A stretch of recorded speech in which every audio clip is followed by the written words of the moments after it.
Welcome to That's Good Sports. I'm Brandon. I know exactly how Virgil Green feels Perna. With the final game of the season on the horizon between the Broncos and Chargers, well, final for the Broncos anyway, former Broncos tight end Virgil Green aired some of his grievances via ESPN saying, "I don't think they respected the way I played the game, the way I went about my business."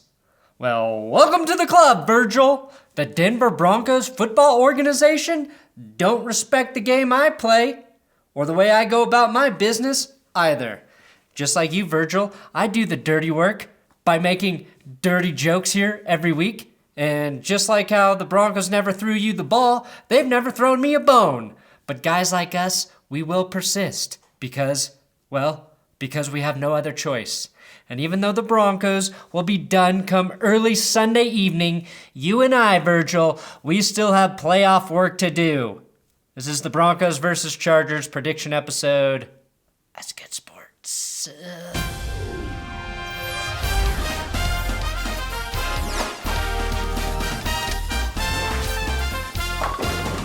And if you haven't done so already, please subscribe to this YouTube channel. I cover football through the playoffs, Super Bowl, free agency, the draft. I never stop.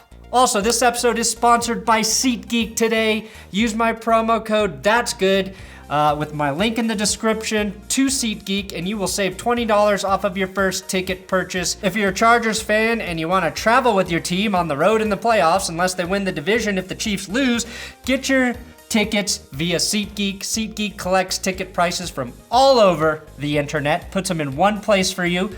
Green means you're getting a good price on your tickets. Red means you're getting a bad price. So don't buy that red ticket unless you're really desperate and you definitely need to go to the playoffs. SeatGeek allows you to get tickets to any game, any sporting event, concert, comedy shows, wherever you need to get a ticket to get into. And you can always preview your seat before you buy it. Again, promo code ThatsGood at SeatGeek. Link in the description. Do it. To speak frankly, if the Chargers don't win this game with ease, they don't even deserve to be in the playoffs. But they'll still be in them. One of the things I love about the NFL is seeing every analyst jump on a bandwagon, or a hype train, as the kids say, and then watching smoke start to billow from the engine of that train. Maybe terrorists jump on that bullet commuter, and suddenly, after everyone goes all aboard a team, they need the assistance of Liam Neeson to prevent that train from crashing and going up entirely in flames. Or ice if we're talking about Cold Pursuit, which is a real movie. But I was talking about The Commuter. But that's exactly what happened when the Chargers got manhandled by the Ravens 22-10 after miraculously beating the Chiefs in primetime football. Look, I picked the Chargers to win the AFC West this season, and they're a pretty good football team. But the AFC, hell, the NFL right now, does not have a best team.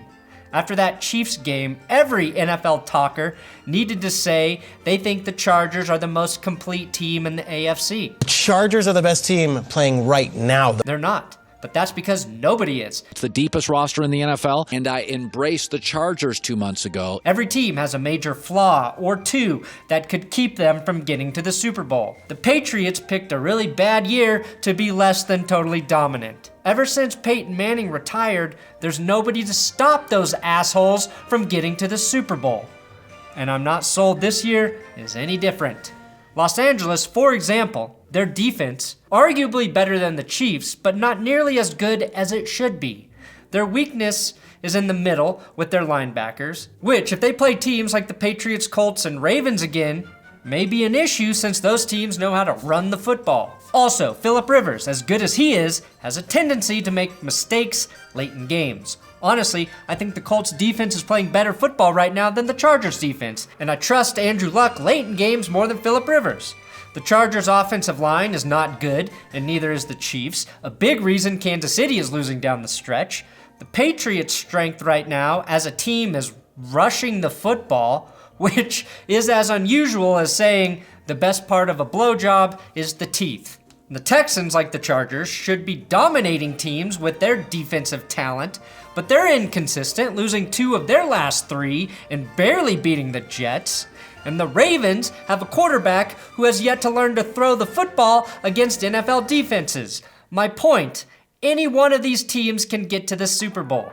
And just once, I want those analysts that get paid 50 times more than me, maybe more, to say just that. Say, I don't fucking know who the best is. They all pretty much look the goddamn same to me.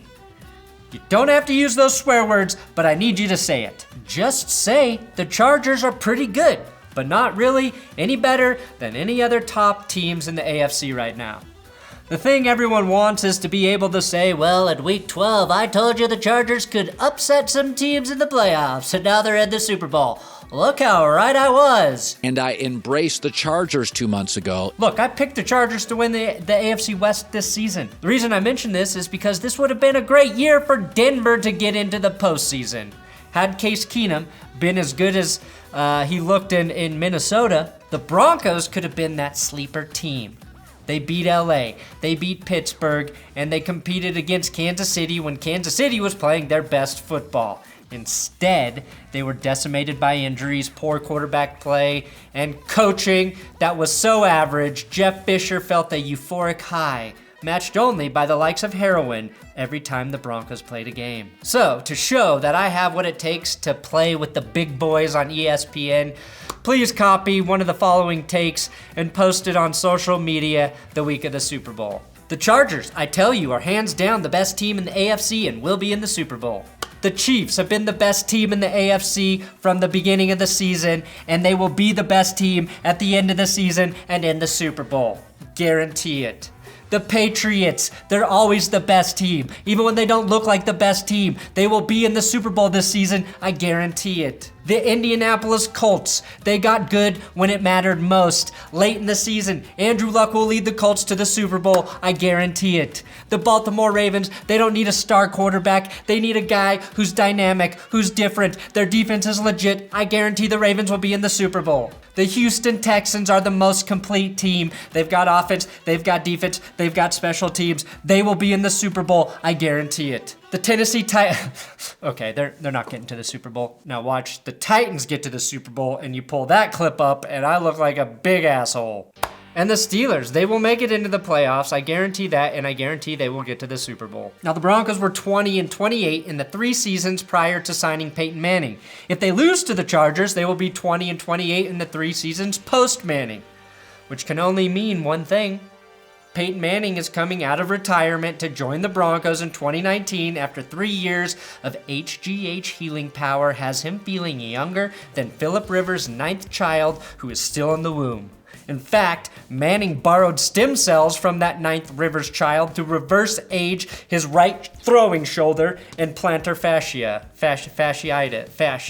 Rivers agreed to let Manning have those stem cells when Manning agreed to teach Phillip Rivers how to play in the NFL without throwing a massive amount of interceptions.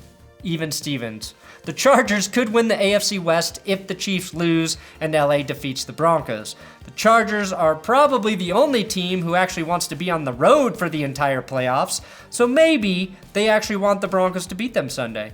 Which is weird because I'm not sure the Broncos want to beat them Sunday, or if Broncos fans even care if they win. I'm pretty sure even us diehards fully checked out when Dwayne Harris returned that punt 99 yards against the Broncos on the eve of Christmas, or when the savior of the wasted 2018 season, Phillip Lindsay, was injured in Oakland by the Raiders' Vance Joseph, ruining his trip to the Pro Bowl.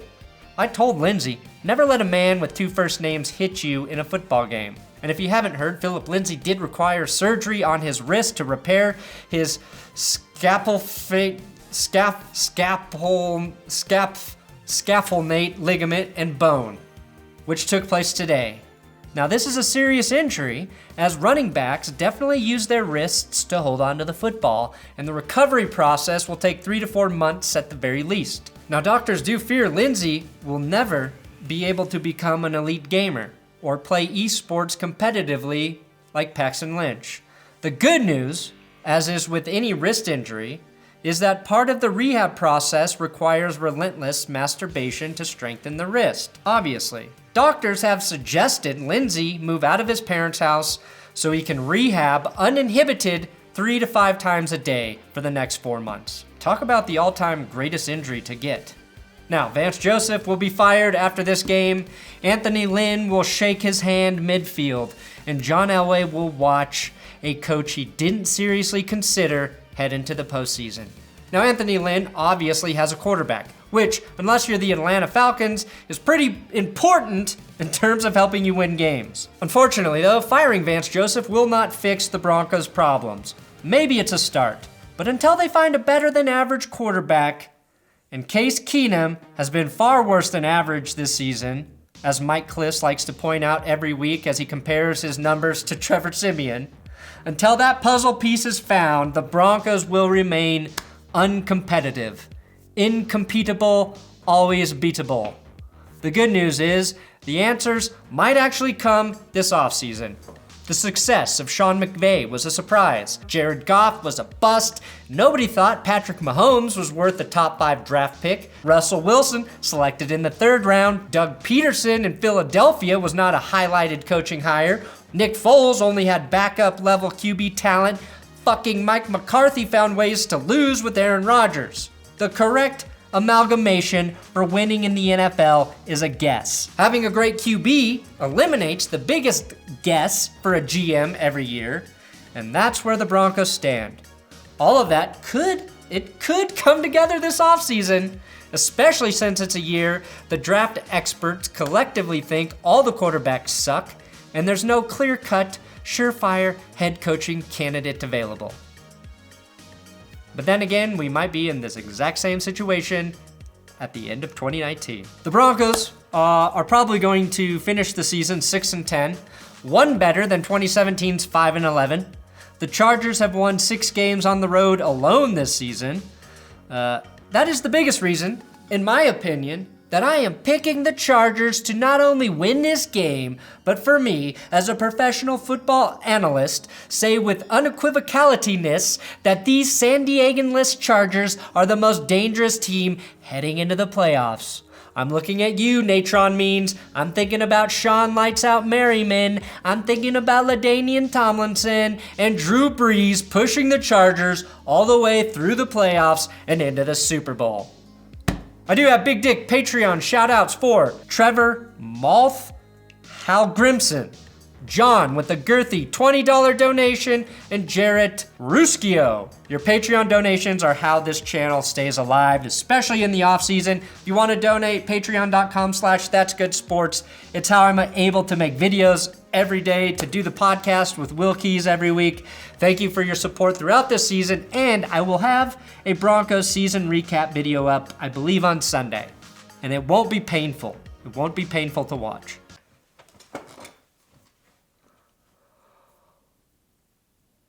Thanks for watching another episode of That's Good Sports. Please subscribe here on YouTube. I'm on Twitter, Instagram, @BrandonPerna if you care to follow me there. You can click videos on the screen right now if you just want to watch more football stuff. RIP 2018 Denver Broncos.